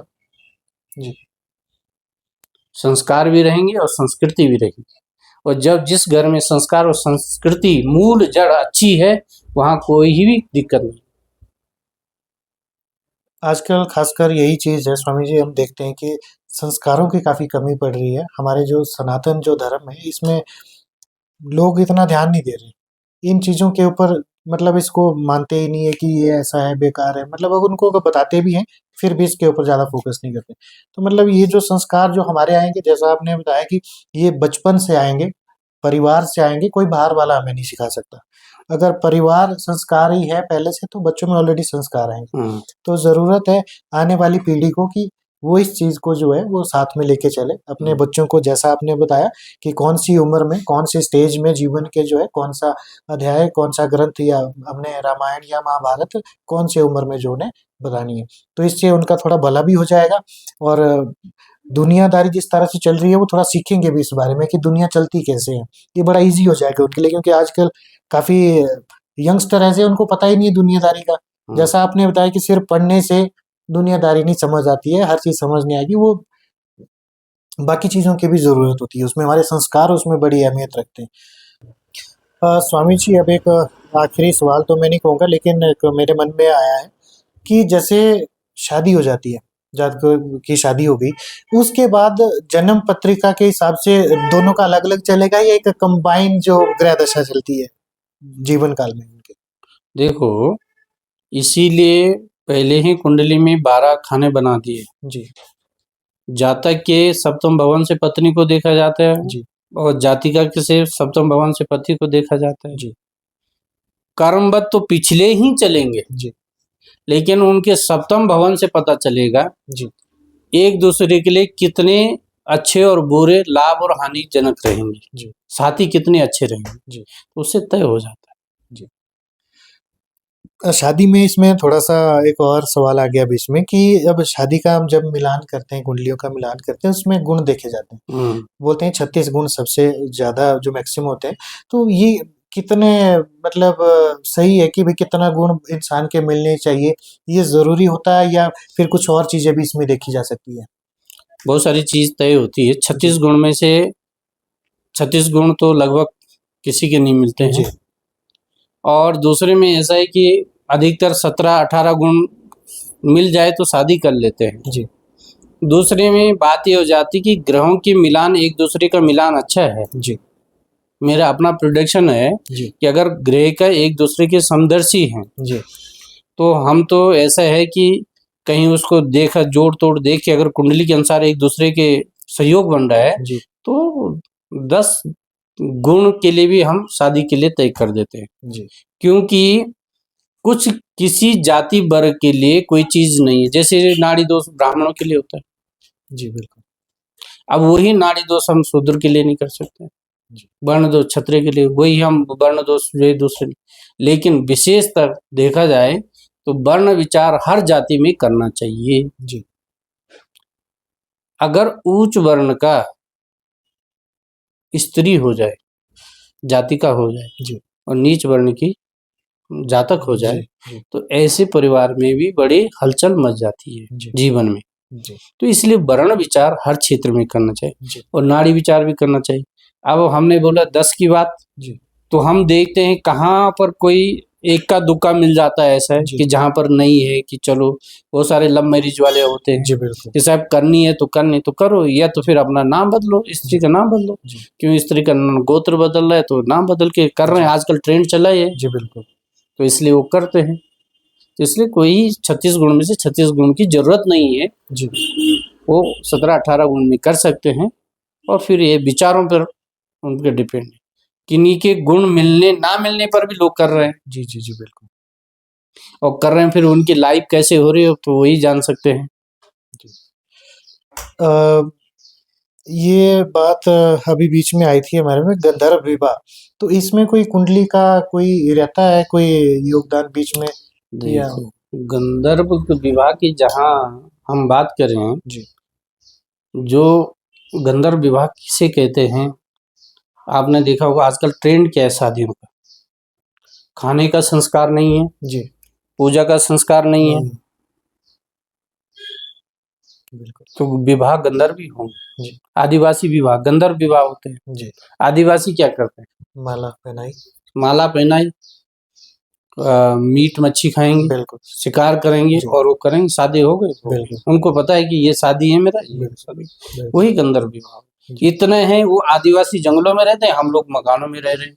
जी ट्रेंड वही है, ट्रेंड कहीं चेंज नहीं हुआ। हमने अपनी बुद्धि का विकास समझकर हमने ट्रेंड दूसरा कर लिया। जी विवाह, पहले विवाह किया जाता था तो विवाह में 3-4 दिन पहले से मांगलिक ब्राह्मण को बुलाया जाता था, वेद शास्त्र से मंत्रोच्चार करके 2-3 दिन से मांगलिक चीज आह्वान किया जाता था, फिर उस बच्चे की शादी ब्राह्मण करता था। आज तो कैमरा वाले ही शादी करवाते हैं। बिल्कुल तो ब्राह्मण तो बेचारा एक जगह बैठा रहता है, बिल्कुल सोचेगा कब लगन आएगा, और लगन करते करते भी वो कैमरा वाला दूसरे लगन में ले जाता है। बिल्कुल अब ब्राह्मण देवता को तो भाई विप्र को तो मजबूरी हो जाते, जब आए हैं तो करना ही है। करना है। और तो रहे विप्र लोगों को शादियों में कहीं कहीं जैसे गाँव की बारात में वहां तो मान सम्मान अच्छा मिल जाता है। जी जैसे आजकल ट्रेंड हो गया जी शहरों में, चलो तो वहां पर कोई पूछते भी नहीं हम बिल्कुल कौन आ रहा कौन जा रहा, खा रहा है, कोई खाने का ढंग नहीं, बैठने का ढंग नहीं। क्योंकि आजकल जो स्टैंडिंग जो खाना है कौन बना रहा है, जी कैसे बनाया। बिल्कुल पहले जो घरों में होता था सात्विक भोजन सब विवाहों में मांगलिक चीजों का, अब तो बिना दारू की कोई शादी नहीं, बिना मीट मच्छी की कोई शादी नहीं। तो ये गंधर्व विवाह, मैं तो गंधर्व विवाह ही कहूंगा इसको, वो होते हैं गंधर्व विवाह, बिल्कुल इसमें कोई वो दो राय की बात जी नहीं है। बिल्कुल। अब हम एक बात आई थी हमारे बीच में कि जन्म कुंडली के माध्यम से, जन्म पत्रिका के माध्यम से, गणना से जो है वो इंसान की जो है मौत का समय भी पता लग सकता है कि कौन सी आयु में जो है जातक की जो है वो मृत्यु भी हो सकती है। तो क्या ये पॉसिबल है, इसमें ऐसा होता है? बिल्कुल जी होता है, हमारा तय है जी इसीलिए तो जन्म से मरण की दूरी तय करने को ही जन्म पत्रिका और जिंदगी कहते हैं। जी हमारा जो जीवन है, जा से जन्म, ना मने दूरी और माँ मने मरण, तो जन्म से मरण की दूरी तय को ही जीवन कहते हैं। इसलिए लग्न कुंडली में पहले ही अलग भाव दे रखा है, जी आयु भाव दे रखा है अलग, जी अष्टम भवन दे रखा है। जी अब कौन सी दशा में क्या, कौन सी दशा उसके लिए शुभ बैठा है अशुभ बैठा, तब मृत्यु होगी। जी वो देख इससे आसानी भी हो सकती है। अगर मैं बात करूं, ये हमारी सहूलियत के लिए भी हो सकता है। अगर जैसे मान लीजिए मुझे पता चलता है कि मेरी 60 साल की उम्र में मेरी मृत्यु हो सकती है, तो मैं उस हिसाब से अपनी कुछ चीज़ें प्लान भी कर सकता हूँ। मुझे लगता है कि भी ये चीज़ें मेरी थोड़ी आगे पीछे होनी चाहिए, तो मैं वैसे भी कर सकता हूँ। वैसे इसमें कोई चौंकाने मतलब चौंकने वाली बात नहीं है। अगर मौत तो आनी है, वो तो कभी ना कभी आएगी देखो आएगी। जी तो ये आसान भी कर सकती है कि इंसान की लाइफ, जैसे हम सोचते हैं ना, टेंशन से बचा भी सकता है इस चीज़ को। देखो यही चीज आप जो कह रहे हैं सही बात है, लेकिन आजकल जितने भी ज्योतिषी हैं या हम हैं या सभी लोग हैं, विप्र लोग, कोई भी मृत्यु काल गणना नहीं देते हैं। जी क्यों नहीं देते हैं? प्रत्येक जातक भयभीत हो जाता है, क्योंकि उसकी मानसिक दृष्टि चेंज हो जाएगी, जी उसके विचार भयभीत हो जाएगा, पता नहीं क्या कर उठाए, क्योंकि वो फिर काम करना ही बंद कर, जब मैंने मरने में काम क्यों करूं। बिल्कुल हाँ, मतलब हर चीज़ का जो है तो पॉजिटिव। इसीलिए उसका नहीं, उसको क्या बोलते हैं, उसको हम कह देते हैं जी फलानी आयु में आपको कष्ट पड़ योग रहेगा, स्वास्थ्य के लिए सचेत रहें। वो प्रोडिक्शन में लिख देते हैं जी कि इस आयु से इस आयु में आपको स्वास्थ्य संबंधी कष्टप्रद योग है। जी शब्दों का फेर बदल कर दिया, जी हमने लिख दिया, जी अब समझना ना समझना जातक का काम है।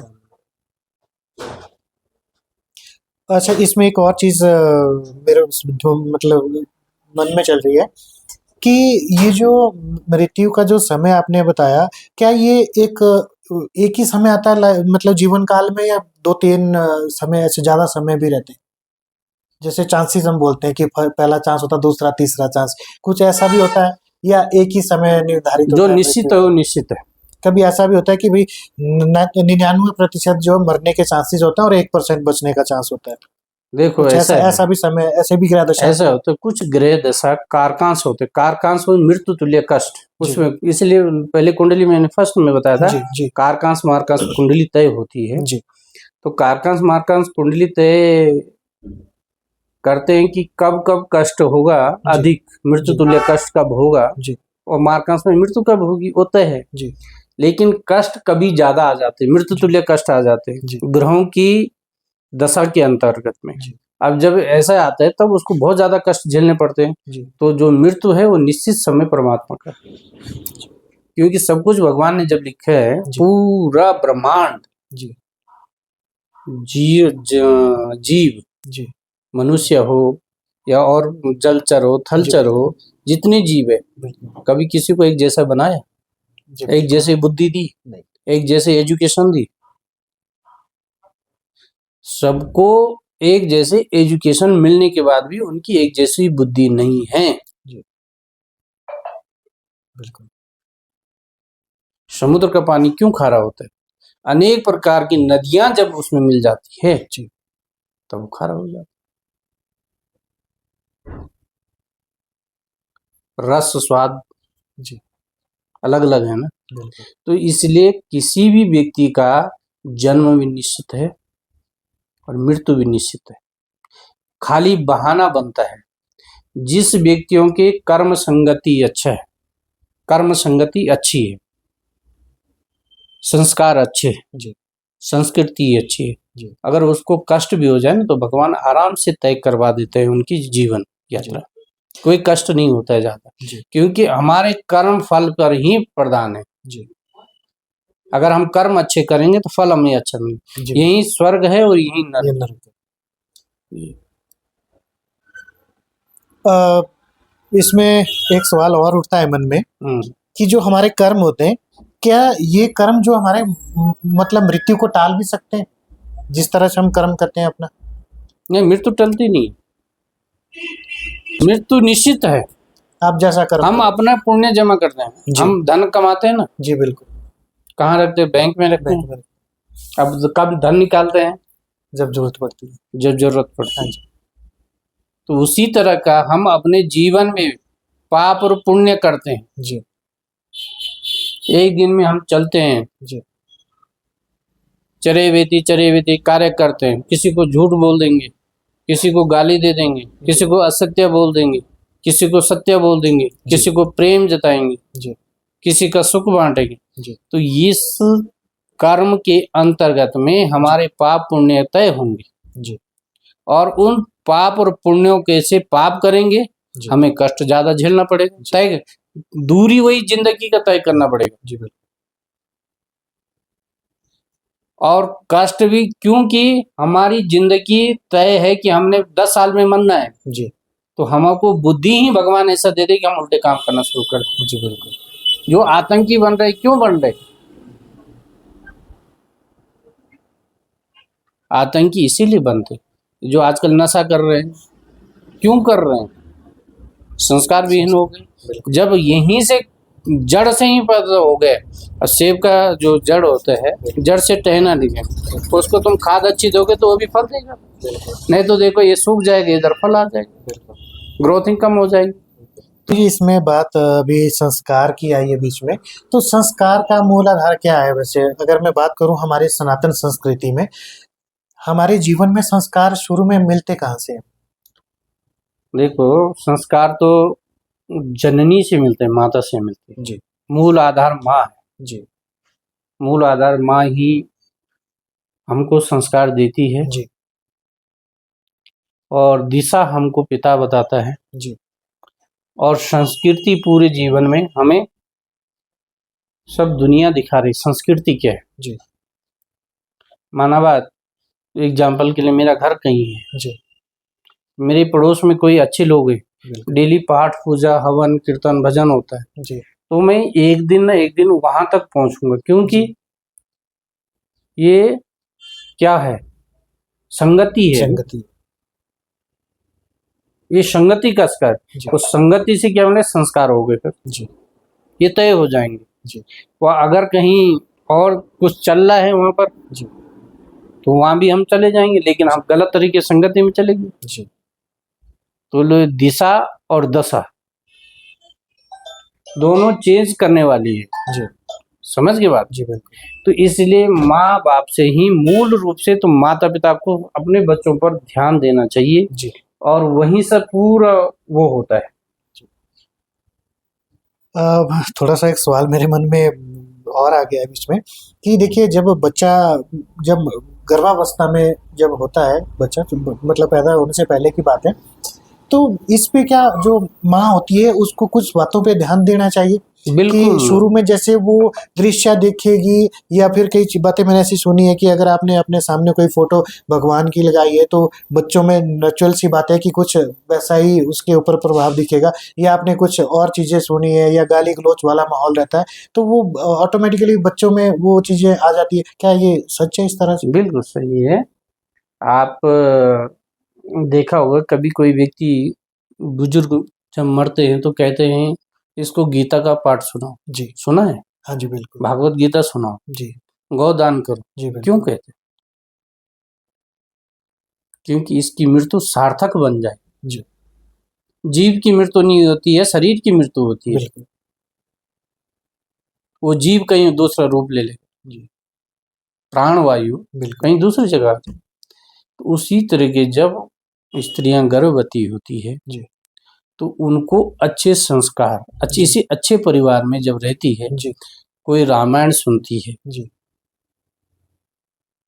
कोई श्रीमद् भागवत का ज्ञान लेती है, जी, ठीक है, जी, कोई भजन करती है। जी, जब गर्भवती महिलाओं के जीवन में कभी ट्रेस नहीं देना चाहिए। जी, उनका अच्छा खान पान, अच्छा सुंदरता दिखाना, जी, वातावरण अच्छा होना, जी, उनके लिए अगर सब कुछ अच्छा कर देंगे, जो जी, संतान होने वाली है जी, उस पर बहुत प्रभाव पड़ता है। जी, क्योंकि सूर्य, वायु, जी, पृथ्वी, आकाश, जी, ये सब तो पंच तत्व है। भगवान का मतलब पंच तत्वों का शरीर तो पंचतत्व है। शरीर, बिल्कुल, ये पूरा निर्भर तो उसी पे करता है। बिल्कुल।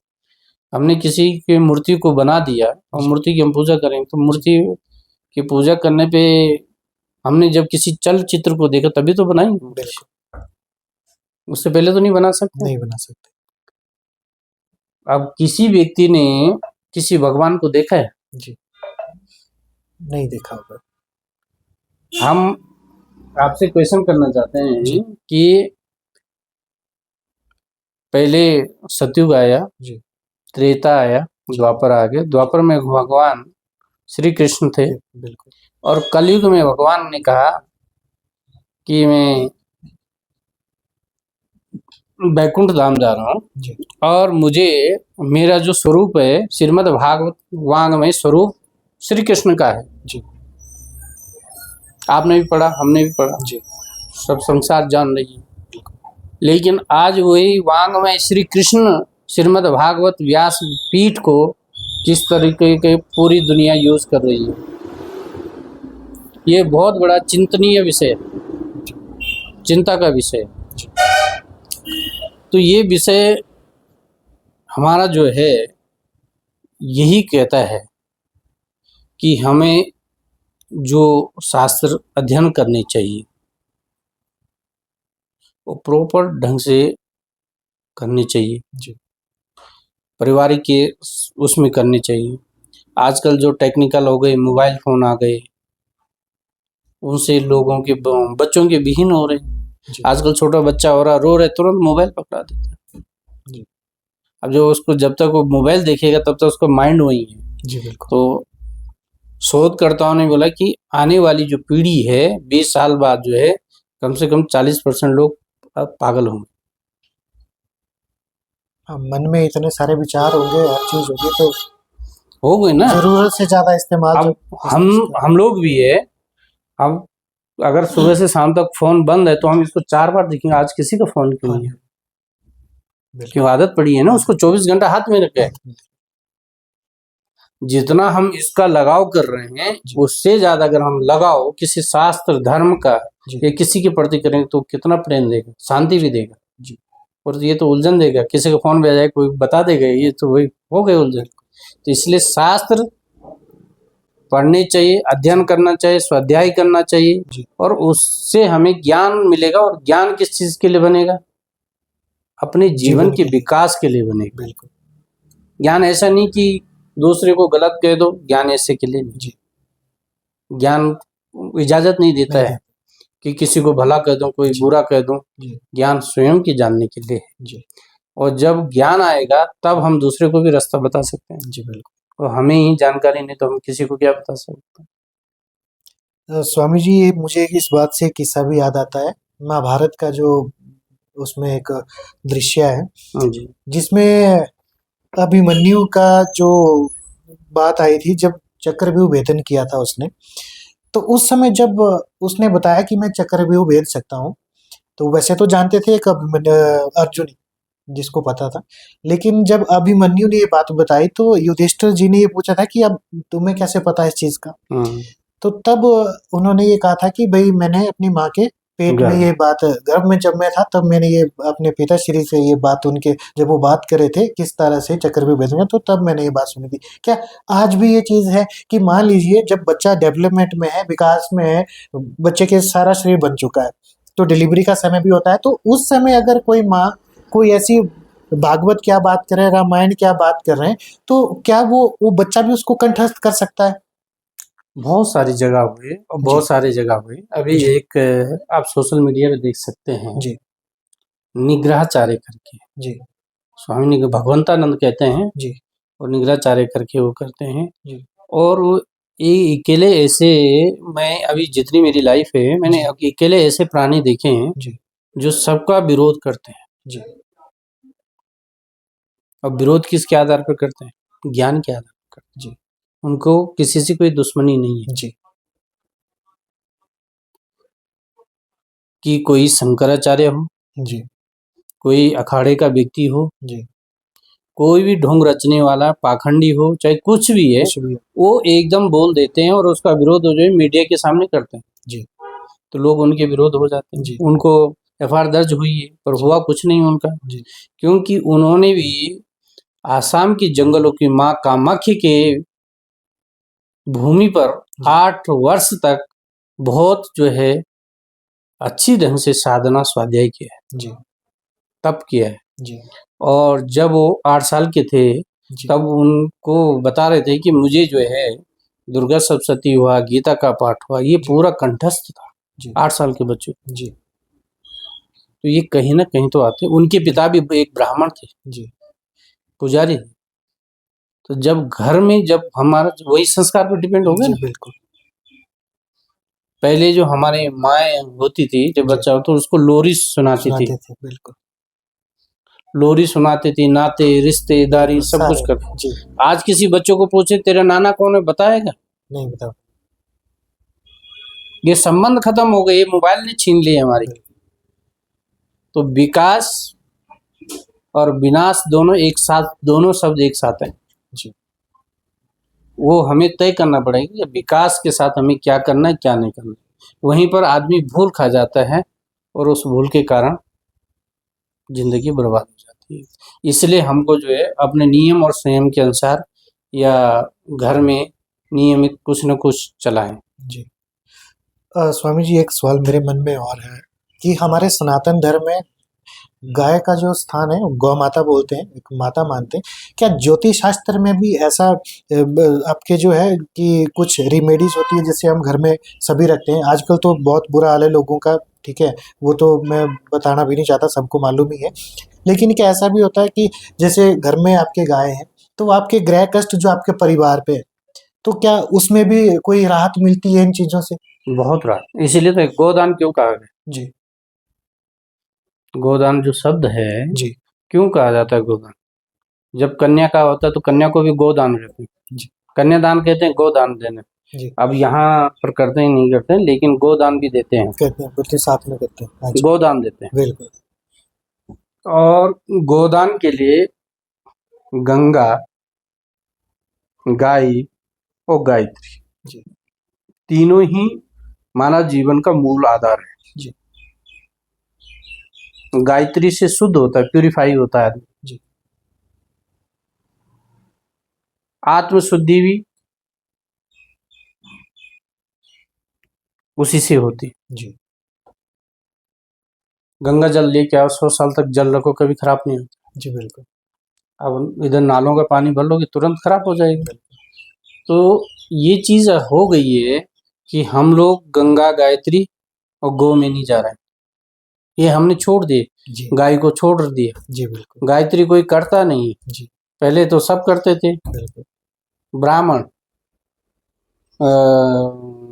क्षत्रिय और वैश्य, तीनों लोग गायत्री जप करते थे, जी जनेऊ धारण करते थे। जी खाली शूद्र लोग नहीं करते थे, क्योंकि वो सेवक में रहते थे। जी तो भगवान भी कहा कि हम लोग तप जप करने से जो फल मिलेगा, उनकी सेवा करने से भी उनको वही फल मिलेगा। समझ गए? बिल्कुल जैसे घर में माँ खाना बनाते तो बाहर से पिता कुछ करके लाएंगे करके तो लाएंगे। तभी तो बनाएंगे। बिल्कुल उसी आधार पे वो लोग सेवा करते थे, जी तो तब जाके चलता था। वर्ण व्यवस्था खत्म हो जाएगी तो जो हम एक दूसरे के प्रति जो है आदर भाव, एक दूसरे से जो काम लेने की जो स्थिति, वो बहुत गंभीर हो जाएगी। जी नहीं कर पाएंगे, सबने अपने अपने काम छोड़ देंगे तो कैसे काम चलेगा? बिल्कुल तो इसलिए गौ का बहुत महत्व है, जी और गाय के बिना हमारा जीवन अधूरा है। अधूरा है। प्रत्येक व्यक्ति को हम तो ये कहते हैं एक गाय तो पालनी चाहिए। दो चीज है, बिल्कुल दूध भी मिलेगा, घी भी मिलेगा, छाछ भी मिलेगा, बिल्कुल सब कुछ मिलेगा, बिल्कुल और मुक्ति भी मिलेगी बिल्कुल गौमूत्र पंचगव्य से। बिल्कुल तो ये तो आज कोई कर नहीं पा रहा है, किसी की आर्थिक स्थिति नहीं है। क्योंकि पहले लोग, हमारे समय में हमारे घर में भी 4-4 गाय हुआ करते थे। बिल्कुल समझ गए? पहले ट्रेंड था जी कि बच्चा पढ़े न पढ़े, पशु के लिए घास होना जरूरी है, बिल्कुल और बच्चों के लिए खाना जरूरी है, रोटी कपड़ा होना जरूरी है। ये 2-4 नियम थे।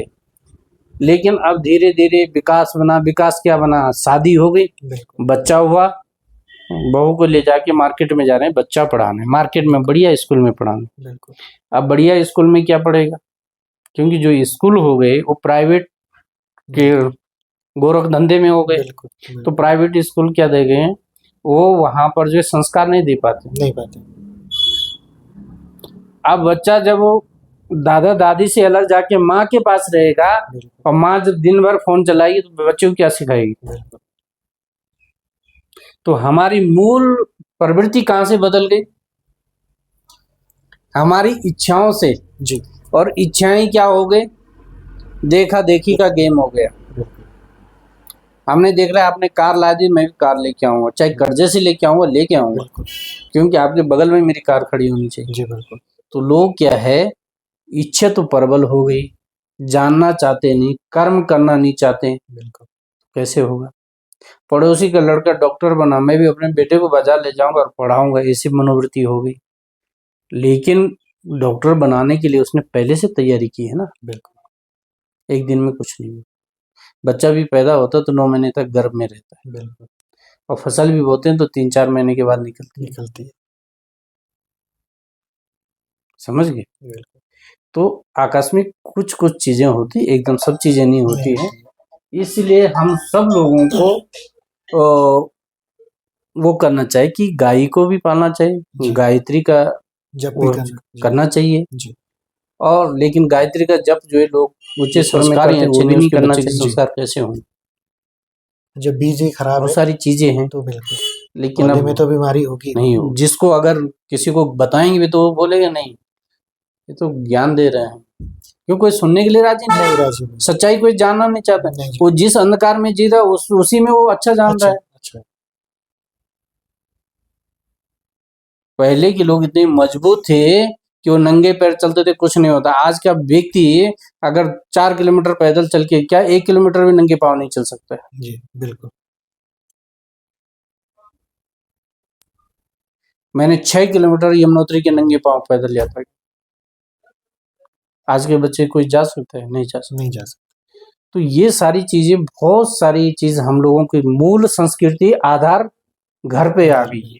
बिल्कुल घर खुशहाल है तो पूरी जिंदगी खुशहाल हो गई। बिल्कुल बहुत सारे अच्छे घर हैं, माँ बाप पढ़े लिखे नहीं, बेटों को अच्छे संस्कार देते हैं, बिल्कुल बहुत अच्छा संस्कार देते। बिल्कुल पढ़ाई से कभी संस्कार नहीं आते, ये दिमाग से हटा लीजिए सब लोग कि अगर हम पढ़ लिख गए, डिग्री लगे, एमएससी कर लिए, बीएड कर लेंगे, एमफिल कर लेंगे, डॉक्टरी उपाधि ले लें तो हमको संस्कार आ जाए, ये कभी कतई नहीं आ सकते हैं।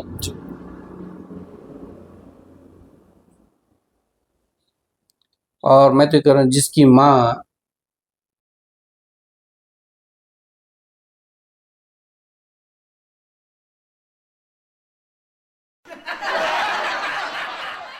लेकिन यही कहते हैं, वो श्रीमद् भागवत में कथा भी आई जी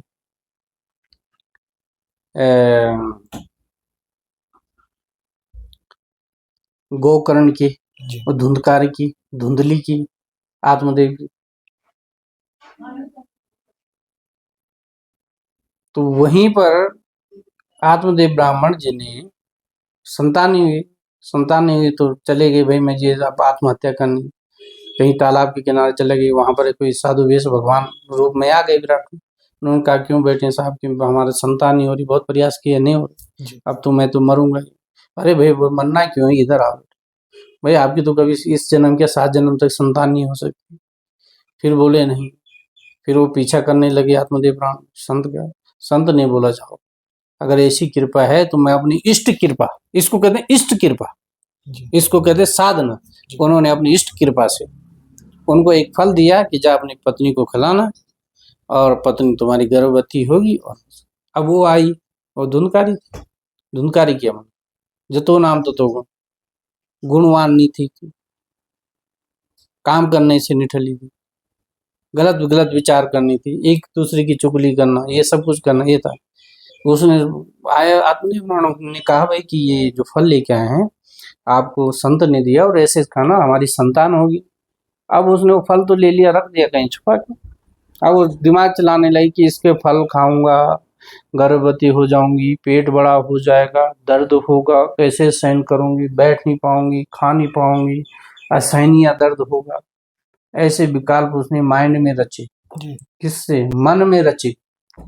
तो मन ही इतना चंचल है, पानी की तरह है, ये जी टिकता नहीं। जी उसने किया, तो उसने अपनी बहन को फोन किया।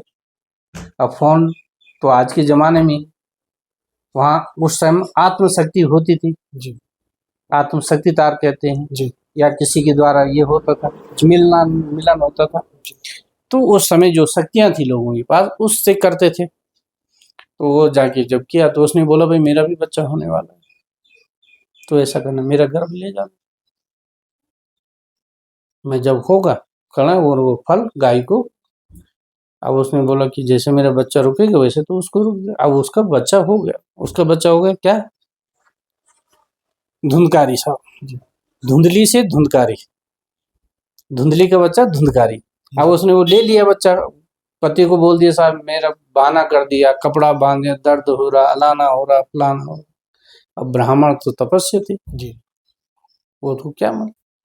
अब करते करते गाय गर्भवती, गाय का बच्चा हुआ, तो गाय का बच्चा पुरुष की तरह, गोकर्ण, कान उसके लंबे लंबे, मनुष्य हो गए, क्योंकि वो परमात्मा का फल था ना, जी वो कोई असाध्य ऐसा नहीं था, असत्य। जी दूसरे में जब जो है धुंधकारी था, क्यों? उसने बोला, पिता ने बोला भाई मैं अब नाम बढ़िया रखूं, उसने बोला नहीं, धुंधली का बेटा, इसको नाम धुंधकारी कर दो, मैं रखूंगी नाम, धुंधकारी रख दिया। अब धुंधकारी कैसा था? नशा पान करना, झगड़ा करना, पढ़ाई नहीं करना, वैश्यवृत्ति करना, ऐसे कर करके उसने जो है अपने माँ को जो है तालाब में फेंक कर जो है मार दिया। पिता का भी पिता तो चला गए जंगल में, जी गोकर्ण भी चला गई। अब ऐसे करते करते उसको वैश्याओं ने मिलकर जो है उसको मार दिया, अब प्रेत बन गए। धुंधली का धुंधकारी गया, प्रेत बन गए, जी मोक्ष नहीं हुआ। अब जब गोकर्ण जी जब घर में लौटे, उन्होंने बोला श्रीमद् भागवत, लौटे हुए देखा कि क्या है, तो आवाज हुई घर में, प्रेत की आवाज, कि भाई माफी चाहता हूँ, और ऐसे ऐसे मैं तो, मेरी गति नहीं हो रही, तो मेरे लिए उद्धार के लिए कुछ कर। फिर जो है गोकर्ण ने गया में पिंडदान किए, और श्रीमद् भागवत कथा यापन निदा तर्पण जो भी यथाशक्ति यथा भक्ति दान पुण्य किया, जी तब जाके प्रेत को वो। इसीलिए श्रीमद् भागवत कथा में बांस का डंडा लगाया जाता है। जी सप्त दिवसीय श्रीमद् भागवत कथाएं, सप्त दिवस में तब कहते हैं कि उसको मोक्ष मिलता, 7 दिन में श्रीमद् भागवत कथा मिल जाए कि अगर कोई प्राणी प्रेत बन गया तो बांस एक गांठ फट जाएगी, लेकिन आजकल में तो कम होता होगा, जी कहीं कहीं हो भी जाता है चमत्कार। जी बिल्कुल लेकिन तो ये पौराणिक जो हमारे धर्म शास्त्र में है, ये ज्ञान की क्रिया है। अब इसको कोई पढ़ेगा? अब ऐसी जो कथाएं जब पढ़ेंगे परिवार में, तब डर होगी बच्चों को भी, बिल्कुल भयभीत होंगे, ऐसे से ऐसे बनते, ऐसे से ऐसे बनते। सही गलत का फर्क उनको दिखेगा उसमें, ऐसे करने ये से सारी इन कर्मों चीजें, से इस तरह से हमें मिलेगा। हाँ, तो इसलिए हम सब लोगों को जी मूलभूत तो सनातन धर्म के तरफ, उसकी रक्षा के लिए और विकास के लिए भी मूलभूत संस्कार अपने अंदर लाने पड़ेंगे, और तभी हम एक दूसरे के हितैषी होंगे। नहीं तो अपेक्षाकृत क्या हो गया, एक दूसरे की टांग खींचने पे लगे। समझ गए? बिल्कुल आपके पास पैसा ज्यादा आ गए, कहाँ से आ गए, क्या आ गए, मेरा दिमाग चल गए, हमने आरटीआई लगा दी, कुछ कर लिया, बिल्कुल क्योंकि हमने गिराना है यहाँ, बिल्कुल। आगे नहीं बढ़ने नहीं देना। नहीं तो कुरीति है, समझ गए? जी बिल्कुल तो ये विकास नहीं, विनाश है। विनाश है। तो इसलिए कहते हैं, तुमने जो कर्म की किए उसके आधार पर तुम्हें प्राप्त होगा। मैंने जो कर्म किए मेरे आधार पर प्राप्त होगा, बिल्कुल लेकिन संस्कार डालना अभी से शुरू कर देंगे बच्चों के लिए, तो वो आगे हमारे लिए, आजकल देख रहे हो नौजवान बच्चे अपने माँ बाप को अलग कर रहे हैं, बिल्कुल सेवा नहीं कर रहे हैं, बिल्कुल क्यों? वृद्धाश्रम बने। बिल्कुल अभी आप क्या अपने बच्चों को छोड़ दोगे? जी नहीं कोई माँ बाप, मैं समझूं कि कोई माँ बाप अपने बच्चे को बाल्यकाल अवस्था में छोड़ दे आश्रम में, तब मैं उस माँ बापों को मानूं कि जैसे पैदा हो जाए 1-2 साल में छोड़ दे के जाओ। तो उस घर में अगर बच्चा छोड़ देंगे, पिता तो छोड़ भी देगा, लेकिन माँ तो तमाशा कर देगी, बिल्कुल नहीं छोड़ सकते।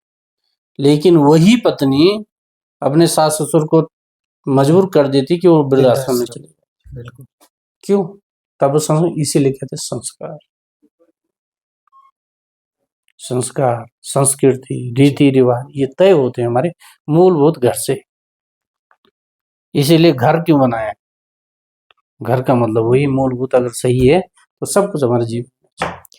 इससे एक बात मेरे मन में अभी आई है कि जैसे अभी हमने बात करी है कि हमारी जो शिक्षा पद्धति है ये हमें गलत दिशा में लेके जा रही है। जो हमारा जो पैटर्न है पढ़ाई का, ज्ञान इसमें है, लेकिन हमारे जीवन से रिलेटेड, हमारे संस्कृति से रिलेटेड इसमें कोई ज्ञान मुझे नहीं लगा है। बेशक हम जो है बुक किताबें पढ़ना, कई और चीजें सीख ले, लेकिन जो बेसिक हमारा जो होना चाहिए, जो ज्ञान हमें मिलना चाहिए अपनी संस्कृति, अपने जीवन को जीने के लिए, वो इसमें नहीं है। जी, तो जहाँ तक मुझे लग रहा है कि भाई पहले पुराने समय की बात है, अपने द्वापर युग की बात बताई, तो उस समय या त्रेता युग की बात की, उस समय ऋषि मुनियों के जो है वो गुरुकुल होते थे, आश्रम होते थे, बच्चे वहां पढ़ने जाते थे। तो पढ़ने लिखने का जो हमारा जो तरीका है, मुझे ऐसा लग रहा है कि आज भी हमारा बेसिक जो बचपन में होना चाहिए वो वैसा ही रहना चाहिए। छोटी बिल्कुल। उम्र से, बाल्यकाल से जब हम इन चीजों का जो है श्रवण करेंगे, लिखने पढ़ने से जरूरी है श्रवण करना, इन चीजों को सुनना। जब हम अपने दिमाग में इन चीजों को रखेंगे तो हमारे अंदर ऑटोमेटिकली ये चीजें आएंगी। कुछ समय के बाद हम लिखने का काम भी कर सकते हैं। तो ये शिक्षा पद्धति को भी हमारे थोड़ा सा मुझे लगता है कि चेंज होना बड़ा जरूरी है, क्योंकि अगर हम इन चीजों को पहले थे, हमारे स्कूलों में सब्जेक्ट्स थे, रामायण थे, महाभारत थे, तो मतलब 5वीं 6वीं क्लास में उसको पढ़ते भी थे, लेकिन आजकल वो सरकार ने पूरा बंद कर दिया। आज बिजनेस हो गया, हाँ, शिक्षा बिजनेस हो गई। बिल्कुल और शिक्षा जहाँ बिजनेस हो जाता है वहाँ विकास नहीं हो सकता। नहीं हो सकता। बिजनेस और विकास में बहुत अंतर है। जी इसलिए ज्ञान की जहाँ प्रतिष्ठा है जी वहाँ पर आजकल भी, अभी एक यूनिवर्सिटी है, सेंट्रल यूनिवर्सिटी संस्कृति देवरिया, जी तो विदेश से आई हुई लड़की है, वहाँ पर एमए कर रही है, संस्कृत से कर रही है। जी अब उसकी एज पूछोगी कितनी है साहब? 45 है। क्यों कर रही? संस्कृत जानने के लिए। संस्कृत में क्या देखेगी कि संस्कृत वो गूढ़ रहस्य है कि आम को जितनी बार चूसेगी उतनी बार मीठा होता जाएगा।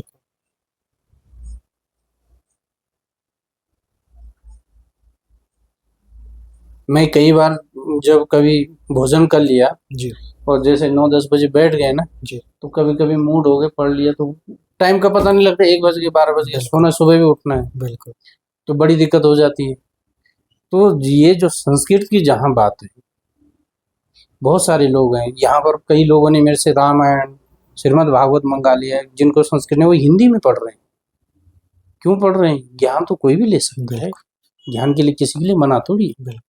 यहाँ किसी वर्ण के लिए मना थोड़ी कि तुम ज्ञान मत, बिल्कुल कार्य क्षेत्र बांटे गए, बिल्कुल ज्ञान नहीं बांटा गया, नहीं ज्ञान सबके लिए रखा गया। जी तो वही सारी चीजें, स्कूल की पद्धति आदमी के विकास का नहीं, विनाश के लिए तय हो रही है। और दूसरे में जो शिक्षा पद्धति है, जी जैसे डॉक्टर बनना, इंजीनियर बनना, ये सब कुछ होना, ये कहाँ से बने? ये सब ज्योतिषों से तो ज्योतिष निकले, बने बिल्कुल वे शास्त्रों से निकले। बिल्कुल आप जो अर्थशास्त्र कहाँ से निकला, भूगोल कहाँ से निकला? जी ये सब तो निकला शास्त्र से नहीं, शास्त्रों से। धर्म शास्त्र को लेके आए। पहले भी तो थे ना। जी बिल्कुल धनुर्विद्या कैसे सीखी? उसी के आधार पे तो गोली बनाई। बिल्कुल तो ये सारी चीजें शिक्षा का, हम ये नहीं कहते कि मत सिखाओ, शिक्षा दो, विकास करो, लेकिन हमारी जो मूलभूत है, जी रामायण, गीता, महाभारत, इनको पढ़ो। जी इनका एक पीरियड तो कम से कम होना चाहिए। ये जीवन के असली स्रोत आज है। जितने हम लोग ब्राह्मण लोग, विप्र लोग घरों में जाएंगे, जी उनके बच्चों को भी नहीं आएगा, बिल्कुल नहीं आएगा। क्यों नहीं आएगा? क्योंकि हम सिखाते नहीं। जी अब सिखाते नहीं, क्यों नहीं सिखाएंगे? जब बड़ा होगा अपने आप पढ़ लेगा। तब कब पढ़ेगा? बिल्कुल तब तो उसको मजबूरी में काम करना पड़ेगा। बिल्कुल तब क्या पड़ेगा? वो मजबूरी का काम, महात्मा गांधी हो जाएंगे। तो इसलिए मूलभूत सब्जेक्ट अगर स्कूलों में चल जाए तो सबका विकास हो जाएगा, इसमें सब कुछ हो जाएगा, सब जानकार होंगे। जी समझ गए? बिल्कुल अब सब जानकार होंगे तो कोई भी आपसे झूठ नहीं बोल, कोई भी ब्राह्मण आपको गलत नहीं बोल सकता, कोई ग्रह के बारे में गलत नहीं बता सकता। अगर बता भी देगा तो भी हम बोलेंगे नहीं, ऐसा नहीं, ऐसा है। बिल्कुल आप सेटिस्फाइड हैं तो आप नहीं भटकेंगे, आप सेटिस्फाइड नहीं तो आप भटक जाएंगे। बिल्कुल तो क्यों भटके? क्योंकि ज्ञान कम था। बिल्कुल तो इसी चीजें मूलभूत अगर संस्कृति में हो जाए जी तो बहुत संस्कार और संस्कृति मजबूत तभी होगी जब स्कूलों के क्रियाकलाप अच्छे होंगे, अच्छे होंगे सब्जेक्ट अच्छे होंगे। अब सब्जेक्ट सिखा रहे हैं, जी काम फोनों पे दे रहे हैं, तो क्या सीखेगा बच्चा? बिल्कुल ये जरूरी नहीं कि बच्चों को पढ़ना जरूरी, ये बच्चों को कम से कम, मैं कहता हूँ fifth, up to fifth class तक उसकी हेल्थ इशू सही होने चाहिए। तभी मैं देख रहा था आजकल के बच्चे में क्योंकि उसका मेंटली प्रिपेयर होगा ना, बहुत जरूरी तब वो अच्छा होगा। आप क्या है, फिफ्थ प्राइमरी में, फर्स्ट में जाएंगे ना, इतना बोझ उसका वजन होगा, उसका बच्चे का वजन नहीं जितने उसके बुक्स का वजन हो जाता है। तो इसलिए क्या पड़ेगा? ये शारीरिक तौर पे भी बच्चा कमजोर हो रहा है, विकास नहीं हो पाता ना। मानसिक तौर पे भी बच्चा कमजोर हो रहा है। तो बिल्कुल। मतलब हर जगह से आपका जो सब, मतलब अब हम देख रहे हैं कि विनाश की तरफ हम जा रहे हैं। मेरे विकास नहीं हो तो रहा यही विचार है कि शिक्षा के में बदलाव आना जरूरी है। जरूरी शिक्षा, वन नेशन वन एजुकेशन होना चाहिए, तो तभी जाके अच्छा होगा। क्योंकि मैंने एक चीज देखी भी है ना, शिक्षा की अगर हम बात करें हमारी, कि आजकल की जो शिक्षा है ये नौकरी में कहीं काम नहीं आ रही किसी की। अगर मैं बात करूं नॉर्मल जो शिक्षा की हम बात करते हैं, एक क्लरिकल में होता है, एक प्रोफेसर होता है, या कोई और होते हैं, या कोई टीचर है, कोई जनरल नॉलेज है, वो उनके पढ़ाई में कोई काम नहीं आ रहा है, नौकरी में कोई काम नहीं आ रहा है। नौकरी में वही चीजें काम आती है आपका, जैसे बताया, गणित, जमा गुणा भाग, मतलब डिसीजन मेकिंग जिसको बोलते हैं, फैसले लेना, वो चीजें कहाँ से आती है? वो एक समाज से आती है हमारे अंदर। वो कोई सिखाता नहीं है हमें, कोई कागज नहीं सिखाता। अगर हम आपस में ये चीजें सीख रहे हैं तो वो चीजें वहीं से आएगी।